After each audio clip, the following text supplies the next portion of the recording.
Master minds commerce చదవాలనుకునే 10th inter విద్యార్థుల తొలి ఎంపిక.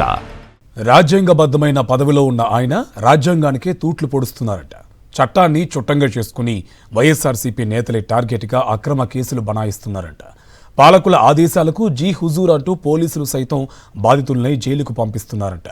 దాడులకు పాల్పడిన వారిని రాచమర్యాదలు చేస్తూ బాధితులను అక్రమంగా అరెస్టు చేయిస్తున్నారంటున్నారు.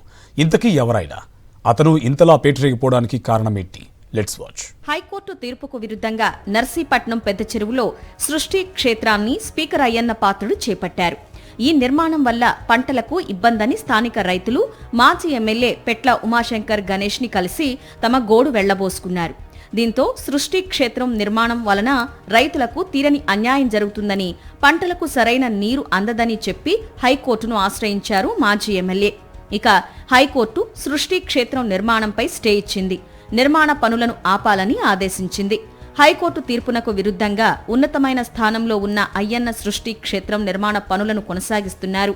నిర్మాణ పనులను పరిశీలించడానికి మాజీ ఎమ్మెల్యే ఉమాశంకర్ గణేష్ నర్సీపట్నం పెద్ద చెరువు దగ్గరకు వెళ్లారు.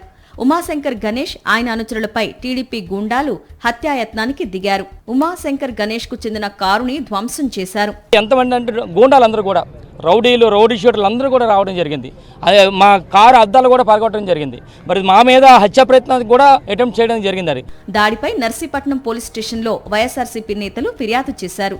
కానీ అయ్యన్న అనుచరులపై నామమాత్రపు కేసులు నమోదు చేసి బాధితులైన వైఎస్ఆర్సీపీ నేతలపై హత్యాయత్నం కేసు నమోదు చేశారు పోలీసులు. హైకోర్టులో కంటెంప్ట్ చేయడానికి ఉద్దేశంతో ఫోటోలు తీసుకోవడానికి వెళ్తే అక్కడ ఉన్నటువంటి కొంతమంది రౌడీ మూకలు వాళ్ళ మీద ఎవరైతే ఉన్నారో పెట్ల ఉమాశంకర్ గణేష్ గారు వాళ్ళ తాలూకు అనుచరుల మీద దాడి చేసి వీళ్ళ కారు అద్దాలను ధ్వంసం చేసి వీళ్ళ ఇబ్బందులు క్రియేట్ చేసి భయభ్రాంతులకు గురి చేసి మళ్ళీ వారే తిరిగి ఫాల్స్ కంప్లైంట్ ఒకటి ఇవ్వడం జరిగింది టౌన్ పోలీస్ స్టేషన్లో.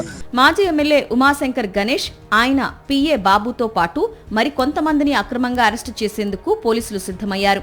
రాష్ట్రంలో ఏ ప్రభుత్వ చెరువు దగ్గర లేని సెక్యూరిటీ గార్డును నర్సీపట్నం పెద్ద చెరువు దగ్గర అయ్యన్న అనుచరులు ఏర్పాటు చేశారు. ఆ సెక్యూరిటీ గార్డుతో వైఎస్ఆర్సీపీ నాయకులపై తప్పుడు ఫిర్యాదు ఇప్పించారు. వైఎస్ఆర్సీపీ నాయకులపై మొదట నామమాత్రపు సెక్షన్లతోనే పోలీసులు కేసు నమోదు చేశారు. కానీ ఉమాశంకర్ గణేష్, ఆయన అనుచరులను వేధించాలనే ఉద్దేశంతో సెక్షన్లు మార్పించి హత్యాయత్నం కేసు నమోదు చేయించారన్న ఆరోపణలు ఉన్నాయి. అందుకే వైఎస్ఆర్సీపీ నేతలైన ఏకాశివ, సుర్ల నాయుడును బలవంతంగా పోలీసులు అరెస్టు చేశారనే వాదన వినిపిస్తోంది. టౌన్ పార్టీ ప్రెసిడెంట్ ఏకాశివ, అలాగే పార్టీ యాక్టివ్ లీడరు అయినటువంటి సుర్ల నాయుడు ఇద్దరిని కూడా రిమాండ్ తీసుకోవడం జరిగింది.